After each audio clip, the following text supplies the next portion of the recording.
The 10th of Muharram is a very disputed date amongst the two strands of Islam. We, the people who follow the Sunnah, Ahlul Sunnah, we consider this a day of ibadah, a day of fasting, a day of rituals. The other non-Sunni movement, they take this as a day of mourning, as a day of importance because the grandson of the Prophet ﷺ was massacred on this day. Now, I've given a long talk about the incident of Karbala. Today, I wanted to touch briefly about another contentious issue, and that is the persona or the figure of Yazid ibn Muawiyah. Yazid ibn Muawiyah. How do we view this person, this Khalifa? Because he was a Khalifa of the Umayyads. What is our position about Yazid ibn Muawiyah? So let us begin by setting up the stage. Who is Yazid ibn Muawiyah? He is, of course, the Khalifa that was given power by his father Muawiyah. Muawiyah is a young Sahabi. By young Sahabi, I mean he saw the Prophet as a teenager.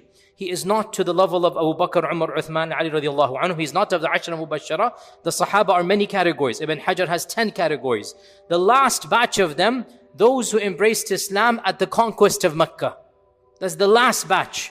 And that is Muawiyah radiallahu anhu. So he is a Sahabi. Because he is a Sahabi, so we have a theological belief about him that he would never do something against Islam intentionally. He would never intentionally want to, astaghfirullah, lie about the Prophet or something like this. So he comes under the general rubric of Sahaba.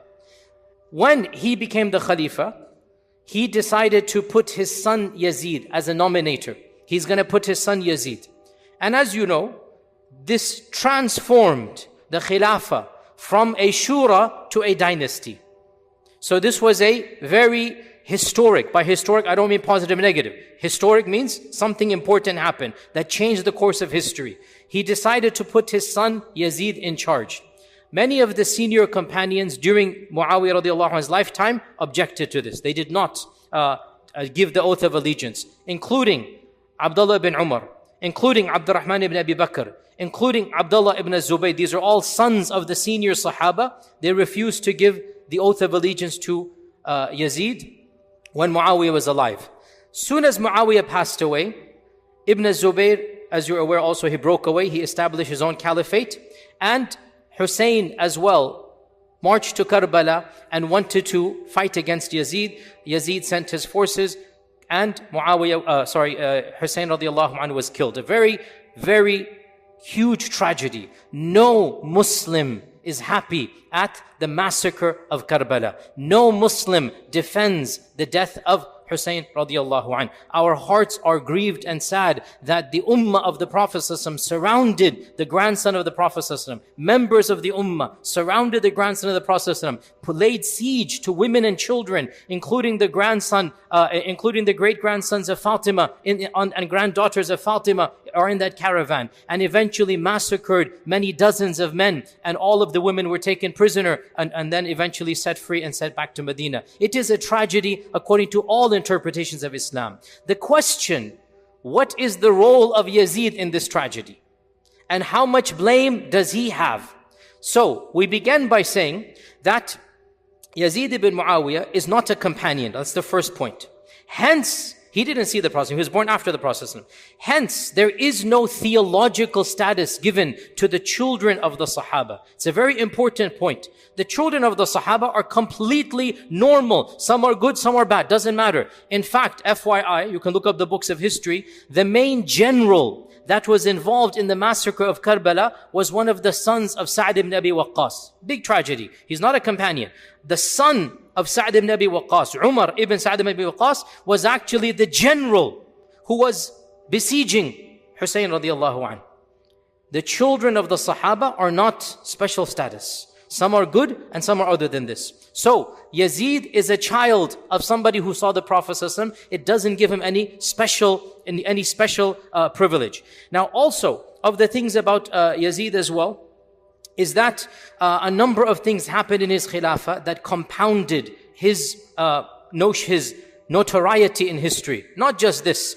Al-Dhahabi mentions, his khilafah began, he was only khalifa for 2.5 years. Very short period of time, barely 3 years.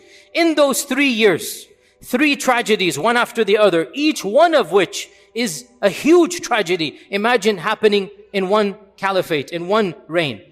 His Khilafah begins with the massacre of who? Hussein. That's how his Khilafah begins.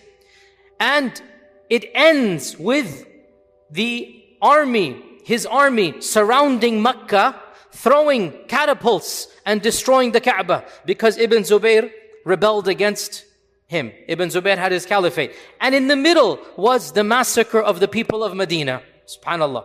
Yani for those who don't know all of these sordid details, you can listen to a lecture of mine online. It's a very generic title on purpose. It is called Some Incidents in the First Year of the Hijrah. That's the title of my video lecture. Some Incidents in the First Year of the Hijrah. You can find that online. You will find this entire episode. And the reason I say this is because we need to know our religion is divine, our history is human. Our religion is divine, our history is human. And having a khilafah and having political independence, there's a lot of perks, a lot of positives. But just because we have political independence doesn't mean we're going to be Jannah on earth, everything will be rosy. No. We have sometimes the worst massacres and the most brutal things happen under a khilafah. All of this happened under a time when the khilafah was actually pretty strong. Yet still, so many things happen. So yes, to have political independency is good, but we should not romanticize this notion of just because we'll have a khilafah, all problems will be solved. It doesn't work that way. Read history and you will understand this reality. In the first century of the Hijrah, in this time frame, 3 things happened. The massacre of Hussein radiyallahu an, the plunder of Medina, which was a very brutal plunder. 3 days and 3 nights, the forces of Yazid were killing and looting and raping and pillaging the entire city of Medina. And then after that, the army goes to Mecca and wants to fight Ibn Zubayr, and they throw catapults against the Kaaba. And the only reason they stop, Yazid passes away, dies, the news comes to the army, so the army cannot continue. That's why they go back, and Ibn Zubayr is given a respite of another few years, so he remains in Mecca as another potential rival for many, many years, until finally he is brutally killed by Hajjaj ibn Yusuf, and that is, I also spoke about that in another lecture that I have given. So another point we need to know that Yazid's time frame, as Imam al-Dhahabi says, there was no barakah in it. It began with the massacre of Hussein, it ended with the destruction of the Kaaba, and in the middle was the pillage of Medina. What an evil legacy overall. And because of this, from the beginning of time, the majority of people did not like this persona. The vast majority of people did not like this persona. Now, one other point needs to be added before I go over the spectrum. And that is, some people say that Yazid comes under a hadith in which the Prophet ﷺ said, hadith is in Bukhari, the Prophet ﷺ said that أَوَّلُ جَيْشٍ مِّنْ أُمَّتِي, the first army of my ummah that shall besiege the city of Constantinople shall be forgiven. This hadith is in Bukhari. أَوَّلُ جَيْشٍ يَغْزُو مَدِينَةَ قَيْصَرٍ, the city of Qaysar is Constantinople. The first army that is gonna besiege the city of Qaysar shall be forgiven. And a number of early and medieval historians, they said, and they made the claim, Yazid was the leader of that jaysh. And that was the jaysh or the army that Abu Ayyub al-Ansari was a part of. And Abu Ayyub al-Ansari passed away. Okay, pause here. Footnote. Abu Ayyub al-Ansari, the famous companion whom the Prophet ﷺ lived with when he migrated to Medina. Where is his qabr? In the modern city of Istanbul. In Istanbul today, you can go and visit his alleged qabr, right? How did his grave end up in Istanbul? How did Abu Ayyub al-Ansari's grave end up in Istanbul? How? Because he was a part of the army that besieged Constantinople, but they were not successful. Now, the claim is that Abu Ayyub al-Ansari's army was led by Yazid, and therefore Yazid comes under the hadith that the whole army shall be forgiven. And many of the scholars who were sympathetic to the persona of Yazid, they used this hadith. And to respond back to this point, actually, Ibn Jarir al-Tabari and Ibn Asakir and Khalifa ibn Khayyat and others, they mention a fact that seems to have overlooked some of these great giants with utmost respect to them. And if I point out this, it doesn't mean I'm disrespecting the camp who said this, but it is a historical fact. Actually, Yazid was the commander of the second army, not the first. And this is well known. At-Tabari mentions this. If you look up the history of At-Tabari, he says in the year 45 Hijrah, Abdul Rahman ibn Khalid ibn al-Walid, the son of Khalid ibn Walid, led an expedition to Constantinople, and it had in it so-and-so of the Sahaba. Then in the year 49 Hijrah, Yazid led an army, and in it was Abu Ayyub al-Ansari. Ayyub al-Ansari passed away.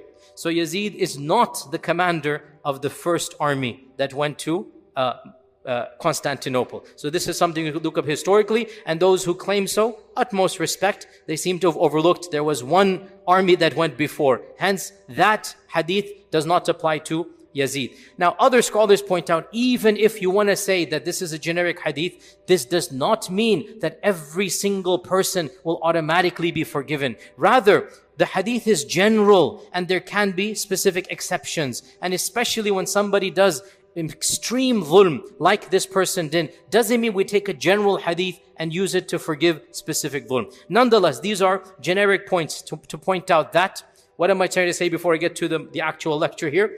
That is, there is nothing special that we can mark Yazid with as having been forgiven, or a Sahabi. No. Rather, he is just like any person of his era. Now we look at the negatives he has done. Now, the brief lecture I'm going to give, because this is a very detailed topic, I wanted to introduce to you that within our Ahlul Sunnah scholarship, there is a spectrum of opinion about Yazid ibn Muawiyah. There's a spectrum of opinion.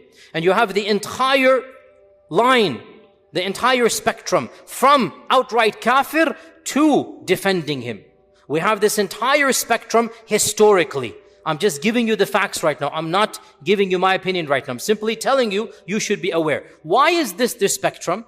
Because, and this is the key point, we do not believe that the incident of Karbala is a theological one. It is a historical one. So if somebody has another opinion about the interpretation of the events, it doesn't make that person a deviant, a heretic. No. Karbala took place after the death of the Prophet by 30 years, 40 years, 50 years. There can be no theology. The Quran has been finished, revelation. The Prophet is no longer amongst us. Karbala and the massacre of Hussain is a historical tragedy, not a theological one. Our theology doesn't change. Iman doesn't change. Allah and His Messenger doesn't change. The Quran does not change. It is a historical tragedy. Therefore, if a person differs about interpreting the blame of Yazid, we can disagree, but the person doesn't become a heretic, a wrong belief. You understand the point here, right? From our perspective, the tragedy of Karbala is not something that is a part of our theology. It's a historical tragedy. And therefore, if a person disagrees about what percentage of blame to give to Yazid, because that's really the question. That's really the question. The question is not, was it good to massacre? A'udhu billah. Nobody says this. Nobody says this. Everybody is angry and curses the actual killers of the Prophet's grandson. Who can possibly sympathize with them? No Sunni, much less anybody else, is going to sympathize with them. The question is, what percentage of the blame is on Yazid? How much did he know? How much did he command? How much was he tacitly aware? Or was he innocent completely and it happened and he didn't want it to happen? You understand the question here, right? Depending on how you answer that question, you will get the spectrum of opinion, right? And we do not say that this is a theological question. It's a historical question. So if a person has a different analysis, if somebody says Yazid is 100% guilty, well then that person is going to curse Yazid. Right? And if somebody says, no, Yazid did not command it. Rather, this was Ibn Ziyad who did it, the governor of Iraq, not Yazid himself. Yazid is in Damascus. Ibn Ziyad is in Kufa, the governor. So the governor and the Khalifa, there's no phone call, there's no WhatsApp and messages. It'll take 3 weeks for the messages to come. So if somebody says, Yazid did not command the killing, Ibn Ziyad commanded it, then he's going to get angry at Ibn Ziyad and he's going to say, Ibn Ziyad is the governor. He's going to say Yazid is faultless. In our understanding, as we said, whatever position you hold, you can agree or disagree, you are not an evil person for historical analysis. As long as we agree that the killing of the Prophet's grandson is a major sin, it is one of the worst crimes, no doubt. We all agree to this. But who's guilty? Now, with this caveat, with this intro, inshallah ta'ala, let us go over the quick spectrum. And of course, I have a much longer lecture online. This is just to introduce you. We'll begin from the far right. Who is the far right? those who excommunicated Yazid. They said he's a kafir, he's not even a Muslim. And you have small groups here. The far right, the far left, minority opinions.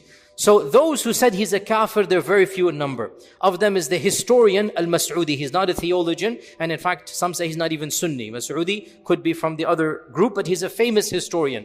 Mas'udi has a remark that says, let me quote it for you, even Fir'aun was more just amongst his people than Yazid to the Muslims. Yazid is worse than Fir'aun.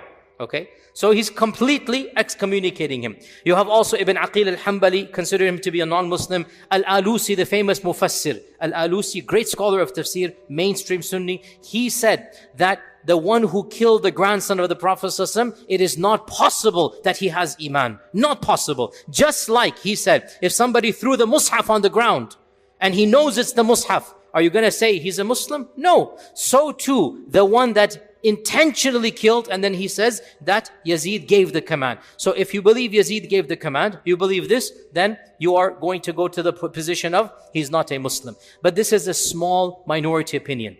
Another opinion, which is more mainstream, is that he is an evil Muslim and we should curse. We should put Allah's la'na. The general rule, we don't give la'na on another Muslim, right? The general rule, we do not say Allah yal'anak or la'natullahi alayk. We don't say this. But a group of scholars said, we should curse Yazid.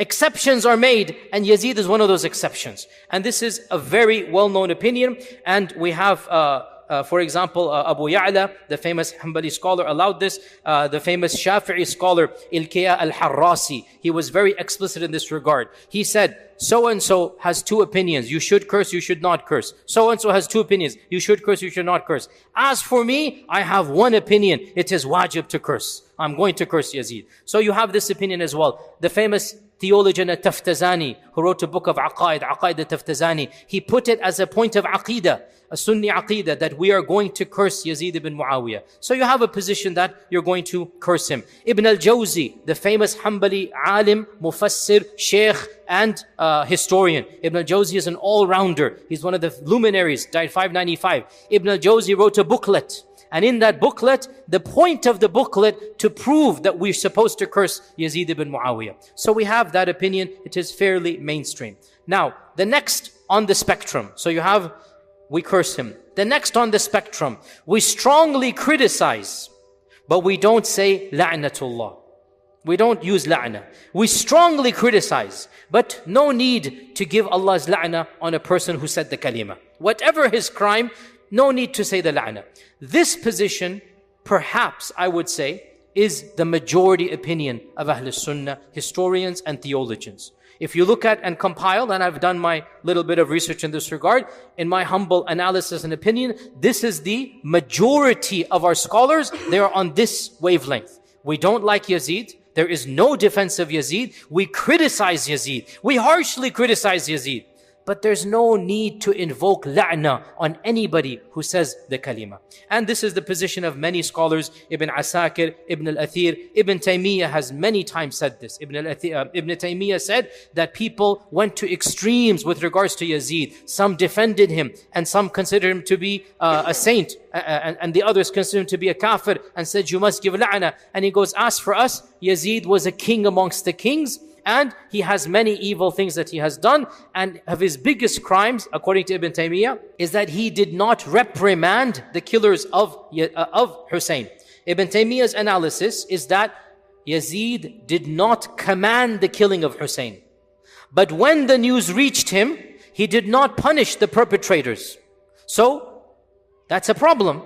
If you didn't command it, then you should punish those who did it. But he didn't punish. So Ibn Taymiyyah says he deserves to be criticized for this. And that is his analysis. Al-Dhahabi as well, as I said, Al-Dhahabi says, Allah did not put any barakah in Yazid's era. There was no barakah in Yazid. He began with the massacre. He ended with the destruction of the Kaaba. In the middle was the pillage of Medina. There was no good in the time of Yazid. Also Ibn Kathir has a lot of harsh words for Ibn Kathir, the Mufassir. Ibn Kathir, the historian, has a lot of harsh words for Yazid, but he doesn't curse him. So this is I would say the majority middle position. Now we turn towards the other side now. We're going on the barometer, right? From kafir to la'na to get angry but no la'na. Now we go to the next position. What is the next position? We stay silent, and it is prohibited to give la'na, and maybe even we shouldn't criticize.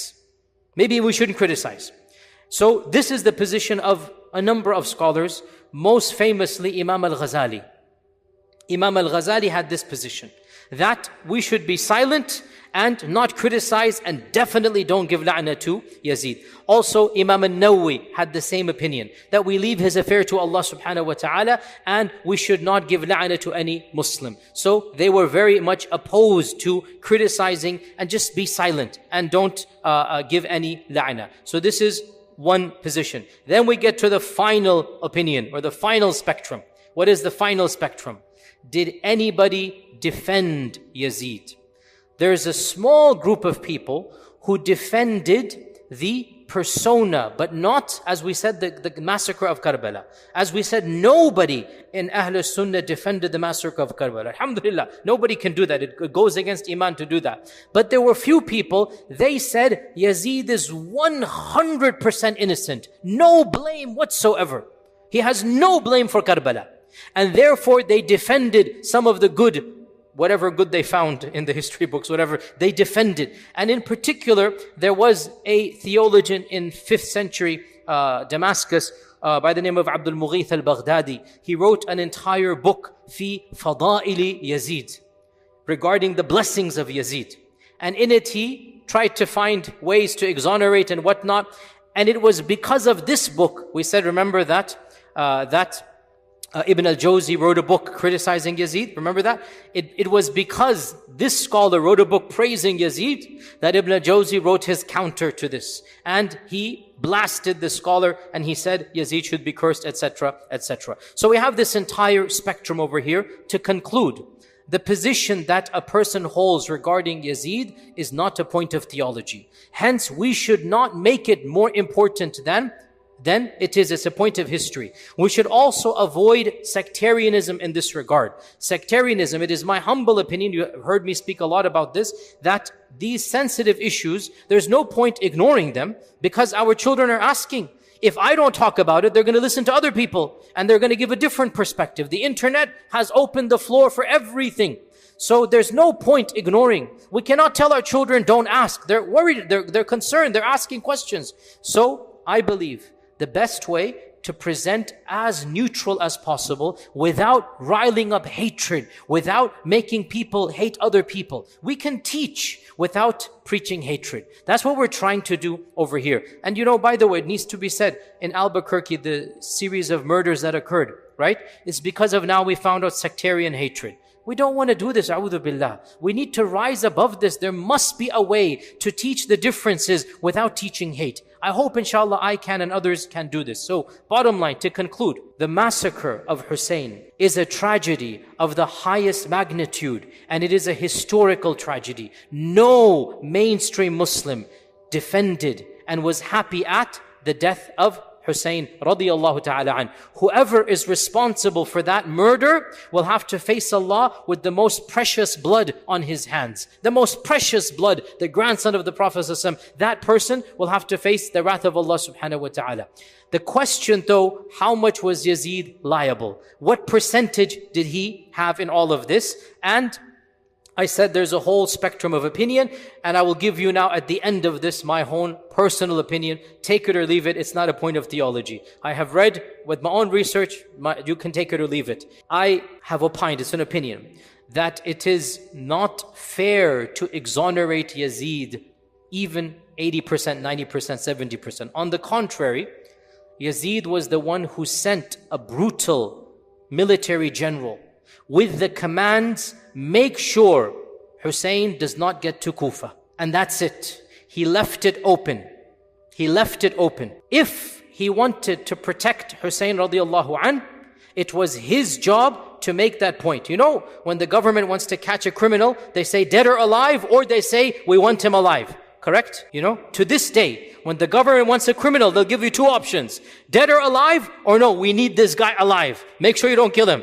Whoever wants to get the bounty, you have to give him to him alive. This is the way of the world. Everybody does this. The fact that Yazid was ambiguous is a crime right here. Now, on top of this, the claim that Yazid was not happy at the death of Hussein radiallahu anh, in my opinion, is not correct. Multiple early textbooks mention that he was initially happy. Even Ibn Kathir records this.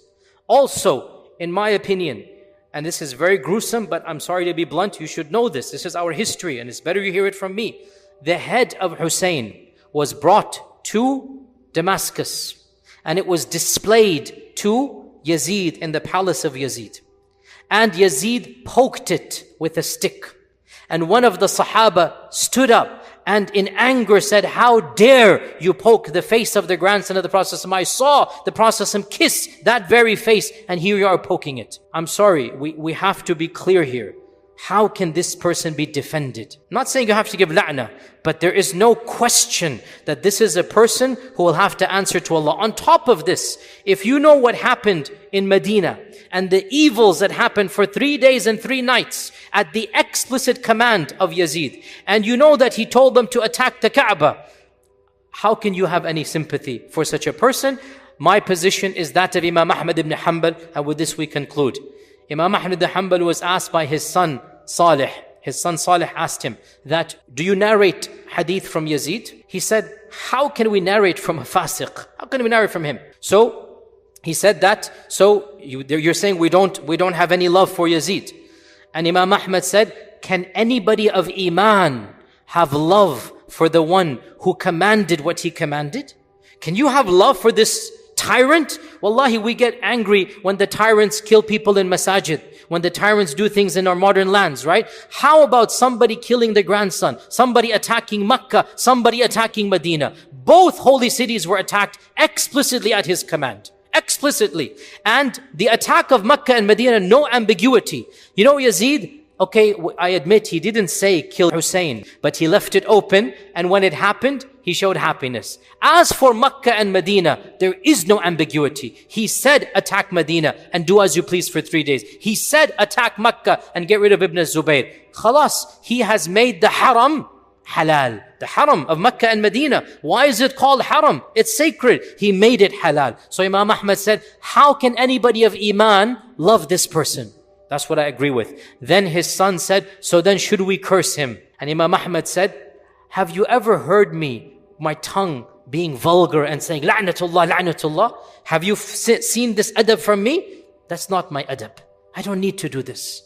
We leave his affair to Allah, but there is no love in my heart at all for this person. And what he did, he has to answer to Allah subhanahu wa ta'ala for. And the one who curses, I understand. And the one who follows Imam Ahmad, I personally sympathize. But the one who defends or goes to the other extreme, in my eyes, I don't agree with this. But he doesn't become a heretic. He doesn't become somebody who has a wrong opinion because his analysis is different than my analysis. And with this, inshallah, I hope that I have clarified some points. I know other questions will be raised, but inshallah, maybe we'll answer them in another lecture. And I encourage you to listen to a number of lectures I've given online, and I've given you the references in my library chats.